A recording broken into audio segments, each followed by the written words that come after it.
As many of you have known on my last video, I told you guys I have a Nintendo 64. And you know that has a bunch of great games, including Super Mario 64, and perhaps one of the greatest games of all time, Legend of Zelda Ocarina of Time. This is the GameCube version I got with Wind Waker. So it's not the Nintendo 64 version, but you get the idea. This is originally on the N64. And it's considered to be one of the best games of all time, and I stand by that. It kicks ass. But there is a bunch of titles that a lot of people may not know about. And I'll get to those. But first I'm going to talk about two shitty games that I got when I bought the pack. Madden 99. This game has not aged well at all. I'm sure it had good reviews when it originally came out. But compared to the recent ones, especially the recent ones, because they got so much better graphics, it's aged poorly. This game kind of sucks. This game's not as bad, but I still think it's kind of bland as Wayne Gretzky's NHL. Wayne Gretzky's 3D Hockey 98. Sorry, I struggled. This is like an upgraded version of the N64 launch title. It's okay, but what I like about it, it's more of an arcade 3D hockey game, so I commend them for doing that, but I wouldn't recommend it unless you're a diehard Wayne Gretzky fan. But out of that, I'm going to talk about four kick-ass games, and another four I'm going to mention after these. Diddy Kong Racing. Now, this is before Banjo-Kazooie came out. And this is like Rare's other N64 titles, the holidays, that came out of nowhere. It wasn't even shown at E3, I don't think. And this game's just pretty awesome. It's basically a kart racing game where you not only ride air karts, but you also ride the floats, I don't forget what you call those things. Hovercrafts? Hovercrafts, yes. Hovercrafts and airplanes. What's more to love? What is there not to love about this game? This game's good. Maybe not as good as the other ones, but still, it's a good game. This is probably one of the best NFL games I ever played. Blitz 2000. This is mainly an updated version of the original NFL Blitz on the N64.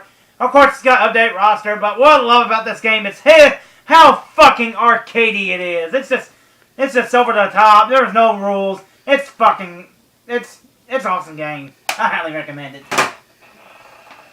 Star Wars Episode 1 Racer.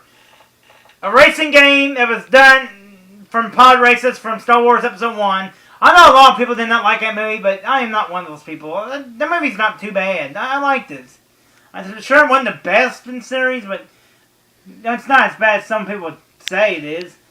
But this game just kicks. If you're a fan of F-Zero, you're gonna like this game a lot. It's basically a fast racing game. It's pretty awesome. Another game that's a puzzle game that was done by Rare was this game called Blast Corps. And this is a very unique game. It's more like an action puzzle game, but you're destroying buildings. But you're destroying buildings to save the world because there's a nuclear truck that's going to hit the buildings, and then it hits the building, it's going to explode. It's going to destroy the world. So your mission is to destroy buildings around it. This game's a lot of fun. This game kicks ass. And last but not least, the four wrestling games. That's good enough to be, these games are just so fucking incredible. The Aki Pro Wrestling wrestling games. 2 WCW games and 2 WWF games. They're considered to be some of the best wrestling games ever made. Not even SmackDown series can topple it. Not even fucking SmackDown vs. Raw games can topple it.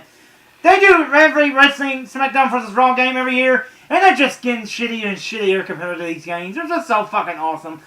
First one I'm going to talk about is WCW vs. NWO World Tour. The only thing I gotta say I hate about this game is the sound effects is not that great. And the music is, I'm sure some fans like the music. It's not bad, but I'd just rather turn it off so I can get more, atmosphere with the crowd. And this game's just awesome. Another thing I really hate about it is you need a control pack to save the games to unlock secret characters. Also, if you forget it don't save automatically. So if you turn off the game and you forgot to save, you gotta unlock the character over again. That pissed me off. But overall, it's a good game. Another game that somehow surpasses it in every way imaginable is WCW NWO Revenge. This game pawns WCW fans. This game is just so fucking awesome. You got all our ton of wrestlers, including Ric Flair, Hulk Hogan, Scott Steiner, Kevin Nash, Raven, and Goldberg. Look how pissed Goldberg looks. He's fucking pissed because he's going to kick Hulk Hogan. He's going to kick the shit out of Hulk Hogan. You can tell. This game's just awesome. It's one of the best wrestling games. And I got two more games that are considered to be some of the best wrestling games ever. WrestleMania 2000. Now this game took the wrestling games to a whole new level on the N64 because they even had still images of Titantron videos and music. Even though quality could be better, it was still amazing to hear to see a presentation. This game just plays so awesome.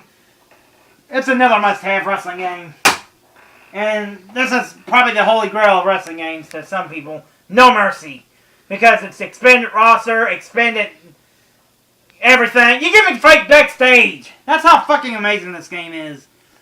This is a must-own for any wrestling games. In fact, all these fucking games are must-own for wrestling fans.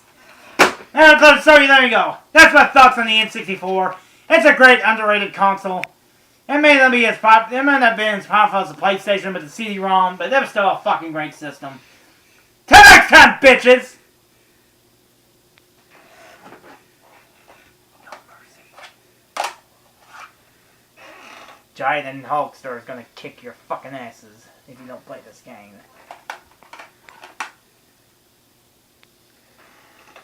Who's next?